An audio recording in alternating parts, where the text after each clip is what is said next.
The evening wind carried the scent of wood smoke and burnt grass, drifting across the barren field where Elias Boone was hammering the last nail into a fence post.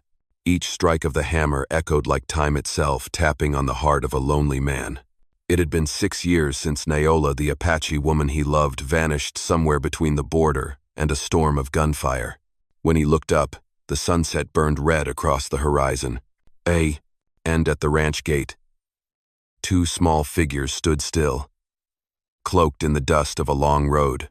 2 Apache girls, hair tangled in black, eyes deep like midnight ashes. They were not afraid. They just stared at him, quietly and steadily. "Father," the older one whispered. The hammer slipped from Elias's hand and bounced on the dry earth.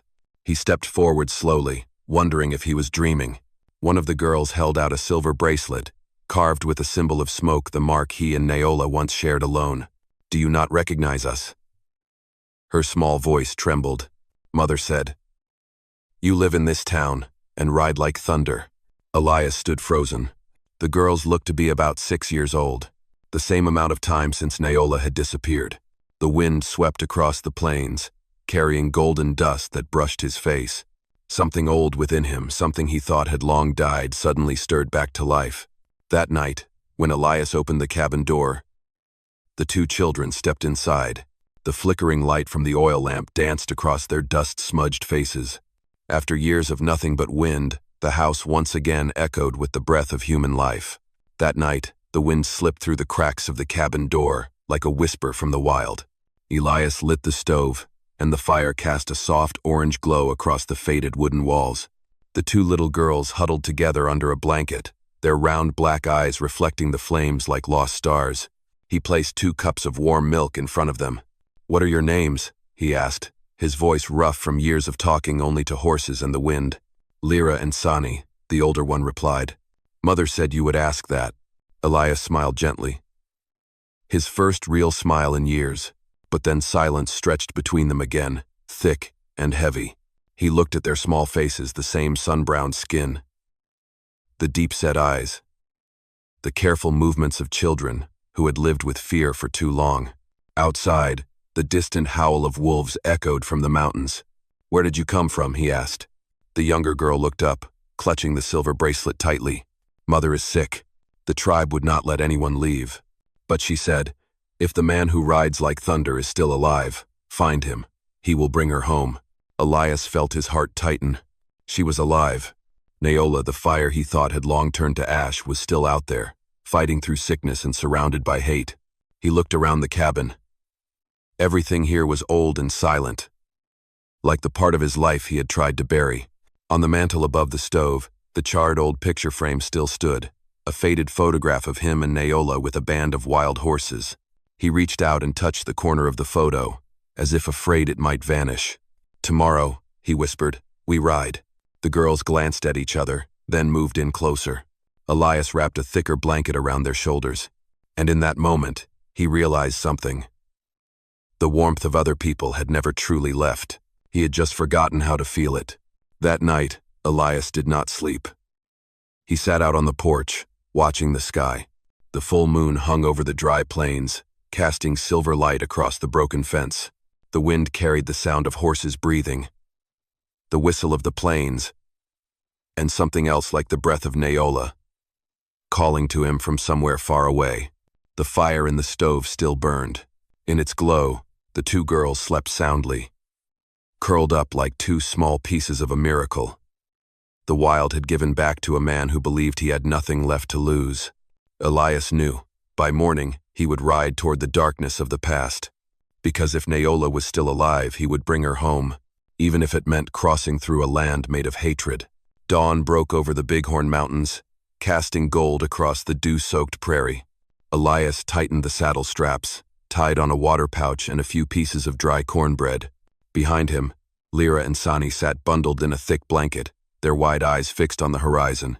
Before leaving, Elias paused at the horse stall, placing his hand on the old wooden door. "I will bring you home, Naola," he whispered. They set out. The dirt road stretched endlessly ahead, wind whipping their faces, carrying the scent of dust and sunlight. The first few miles passed in silence, only the rhythmic sound of hooves striking the dry earth. Elias scanned the land. This was once where he and Naola used to ride together. Here, the wind had lifted her hair like strands of ember under the Sunday. Here, she had laughed and called him the man who smells like campfire smoke. Now, all that remained was emptiness and ash.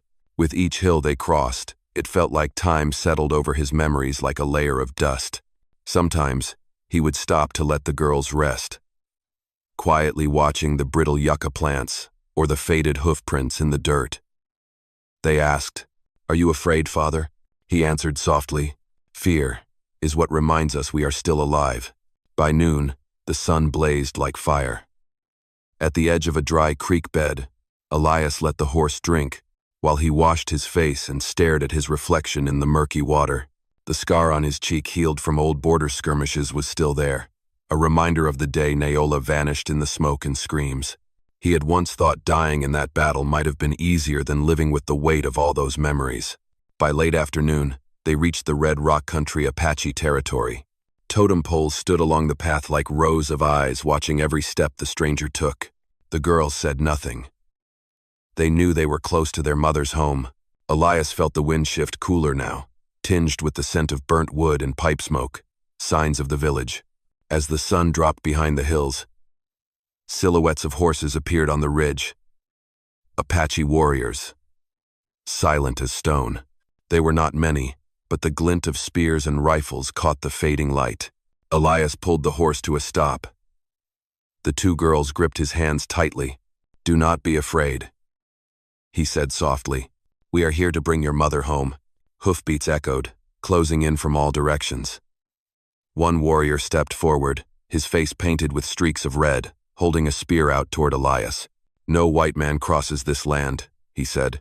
Elias tightened the reins, his voice steady and deep. "I come unarmed. I come to reclaim the woman I love." The wind fell silent, and in the blood-red glow of twilight, Apache eyes studied him like they were looking at a spirit that had returned from the dead. The sun set, painting the prairie in deep red. Its last light poured over the raised Apache spears surrounding Elias, making them glint like streaks of blood in the wind. His horse breathed heavily. The two girls clung to the back of his coat, trembling but not crying.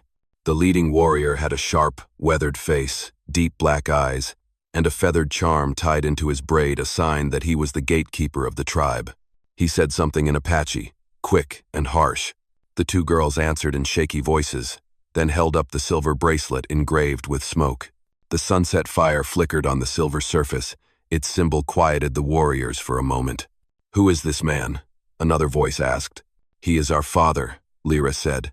The wind passing through the wild grass sounded like the breath of the earth. Elias remained seated on his horse, eyes steady. He knew he could not back down, and he would not lie. "I am Elias Boone," he said, his voice low and firm like old timber. "I have come to bring Naola home." A few warriors gripped their rifles tighter. The gatekeeper studied him for a long moment, then gave a slight nod.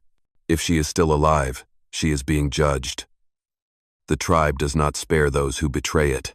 Smoke rose in the distance. Down in the valley lay the Apache village, dark-skinned hide lodges, firelight flickering in the cold wind. They allowed Elias to enter, but stripped him of his rifle. The two girls were lifted off the horse and led ahead. Elias walked through the village gate, passing elders and women who stared with a mix of curiosity, contempt, and unease.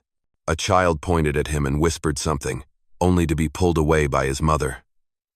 Somewhere, he heard someone murmur in broken English, "The white man returns, for love." In the center of the village, they stopped. A larger lodge sat at the base of the mountain, smoke trailing from its top with a bitter scent of pipe and ash. A man stepped out, silver hair, sun-worn copper skin, wearing a mountain lion hide. The chief. Firelight touched his face, carved with age and heavy with authority. "You are the one who stole my daughter," he said in slow but sharp English. Like a blade. Elias bowed his head, voice steady. "I did not steal her. I loved her." The chief stood silent for a long moment, then pointed to the lodge. "If that is true, then look at what you left her with." Elias stepped inside. The smell of medicine and ash filled his nose. In the dim firelight, a figure sat against the wall, long black hair, hollow cheeks, but the same eyes still bright, just as they were back then. Neola. She opened her eyes and smiled softly. I told them you would come. Wind whispered through the tent flaps as Elias knelt beside her. After 5 years of dust and loneliness, he had finally found his breath again in the arms of the woman he loved. Thank you so much for being here. If this story reminded you of old days, those red, dusty afternoons, and the sound of hooves echoing in your chest, go ahead and subscribe to my channel, so that every day we can sit together again. And I will tell you another story from the Wild West. The firelight inside the lodge flickered against Neola's face, warm and golden, but pale. She had grown thin. The sun-kissed skin he remembered now looked ashen, like dust. But her eyes, those deep, dark eyes that shone like a full moon night, had not changed. When Elias knelt beside her, she reached out and touched his cheek, her fingertips trembling. You really came. Her voice was hoarse, weak, but in it was that familiar smile, the one that once made Elias forget the sound of gunfire and the scent of smoke. He held her hand, the sun-worn hand that had touched so many of his old scars. I went everywhere, he whispered, just to hear your voice again. Neola smiled, tired but with a flicker of fire. I know. I told the wind to guide you. That sentence made Elias's chest tighten. He pulled the blanket back from her shoulders and saw the bruises, the faded rope marks still visible on her skin. What did they do to you? Not much, she whispered. They just wanted me to forget a white man. Outside, the sound of drums echoed from afar. The village was gathering. A man's voice rang out, the voice of the chief, cold and solemn. When the moon is high, the traitor shall be judged. Neola gripped his hand tightly. Do not interfere. If you defy them, they will kill you. Then I would rather die with you, Elias replied, eyes burning with fire, than stand by while they kill you. She shook her head gently and placed her hand on his chest. No, Elias, I want you to live, so our children will know that love is never a crime. The girls were brought into the lodge. Lyra and Sani ran to their mother, clutching her, sobbing. The sound of their cries made the guard turn away. A few women in the village lowered their heads, silently wiping their eyes. When the moon rose, the chief stood outside the lodge. He looked at Elias, then at Neola. She will be judged. You, white man, are not to leave this village. If you do, blood will spill. Elias stood tall. His eyes did not waver. If judgment is what you need, then let me hear it. Because she betrayed no one. She only loved, and for that, I am guilty too? The chief said nothing. Moonlight caught the white paint across his forehead. You dare speak that way in front of my tribe? I do, Elias replied, his voice low as thunder, because I am no longer afraid to die. I am only afraid I will not make it in time to bring her home. The drums stopped. The wind fell still. The entire village fell into silence. Only the soft crackle of the fire remained. Neola looked at him, her eyes filled with a light that was both pain and pride, the kind of light only found in a woman who knew she had been loved the right way, even if it cost her everything. Outside the lodge, the entire Apache village had gathered around the great fire. The drums beat slowly, steadily, like the heartbeat of the earth. Moonlight poured down, making every face appear cold and sacred, like the stone of the mountains.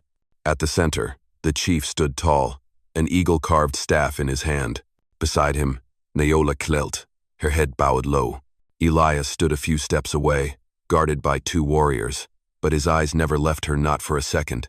This woman, the chief began, his voice deep as wind rising from a canyon, has broken the laws of our ancestors. She loved a man from beyond our borders, a man of different blood. By the old ways. That is betrayal. The drums stopped. The air felt thick, like ash. Elias stepped forward half a pace, his voice cutting through the silence. If love is betrayal, then the love of your ancestors would never have survived. No bloodline endures without love. A warrior raised his rifle, but the chief held out a hand to stop him. His weathered eyes bore into Elias, as if trying to pierce his soul. You dare preach to my people? No, Elias said. I speak only the truth. I have seen her risk her life to save your children during a fire. I have seen her shield others with her own body. If that is a crime, then let me share her guilt." A murmur spread through the crowd.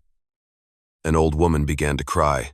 Then, Lyra and Sani broke free from the arms holding them and ran to their mother, throwing their arms around her. "She did not betray. She loves our father," they cried out in clear, ringing Apache. That cry split the heavy silence like a blade. The chief bowed his head for a long moment.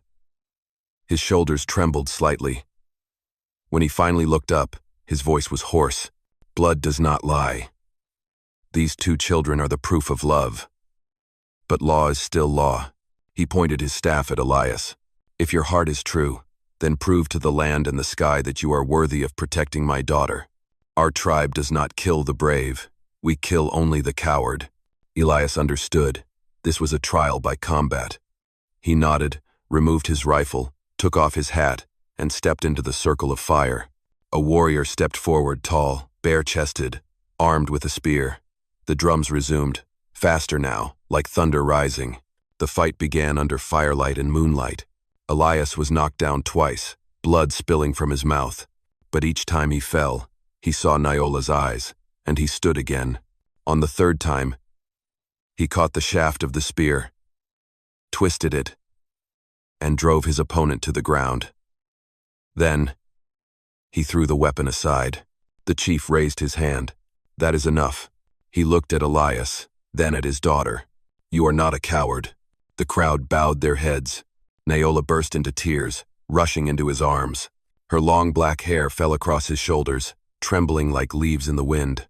For the first time in many years, Elias felt truly alive, not just because of love, but because he had reclaimed his honor, in the very place that once saw him as an enemy. As the moon slipped behind the mountains, the drums faded into silence, leaving only the wind howling across the prairie. The chief stepped forward, the firelight flickering across his weathered face. "She is spared," he said, his voice heavy as a rolling stone. "But you and she have no place here. Take her, and leave before the sun rises." Elias bowed his head. "Thank you, sir." Nyola knelt before her father, tears trailing down her sun-browned cheeks. "I did not betray my blood, father. I only followed my heart." The chief placed a trembling hand on his daughter's head, as though touching something sacred. "Your heart is stronger than the law. Live true to that. But do not forget me." They left the village in the dead of night.